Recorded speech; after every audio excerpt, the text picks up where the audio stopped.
ఎస్సీల ఉపవర్గీకరణకు పచ్చ జెండా, వెనుకబాటుతనం ఆధారంగా వర్గీకరించుకోవచ్చు. ఆ అధికారం రాష్ట్రాలకు ఉంది.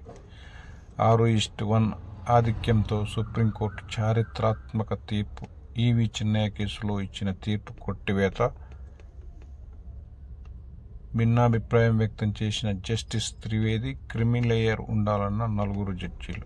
3 దశాబ్దాలుగా నలుగుతూ వస్తున్న ఎస్సీ రిజర్వేషన్ల ఉపవర్గీకరణ సమస్యకు పరిష్కారం లభించింది. ఉపవర్గీకరణకు సుప్రీంకోర్టు ఆమోదముద్ర వేసింది. రాష్ట్రాలకు దీనిపై రాజ్యాంగబద్ధ అధికారం ఉందని పేర్కొంది. వర్గీకరణను కొట్టేస్తూ 2004 November 25న EV Chinnaiah versus state of Andhra Pradesh కేసులో 5 సభ్యులతో కూడిన సుప్రీంకోర్టు రాజ్యాంగ ధర్మాసనం ఇచ్చిన తీర్పును కొట్టివేసింది.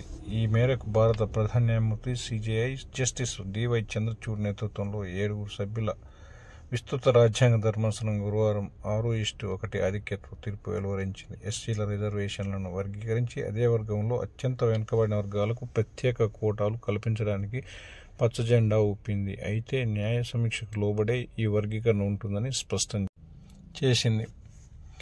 నిర్దిష్ట గణాంకాల ఆధారంగా అత్యంత వెనుకబడిన వర్గాలకు న్యాయం చేసేందుకే దాన్ని ఉపయోగించాలని స్పష్టం చేసింది. వెనుకబాటుతనం పేరుతో 100% రిజర్వేషన్ను ఒకే ఒక ఉపవర్గానికి సబ్ గ్రూపునకు దారాదత్తం చేయడానికి వీల్లేదని తేల్చి చెప్పింది. రాష్ట్రాలు రాజకీయ ప్రయోజనాలను దృష్టిలో ఉంచుకొని నిర్ణయం తీసుకుంటే వాటిని న్యాయస్థానాలు సమీక్షించవలసిన వచ్చని పేర్కొన్నారు.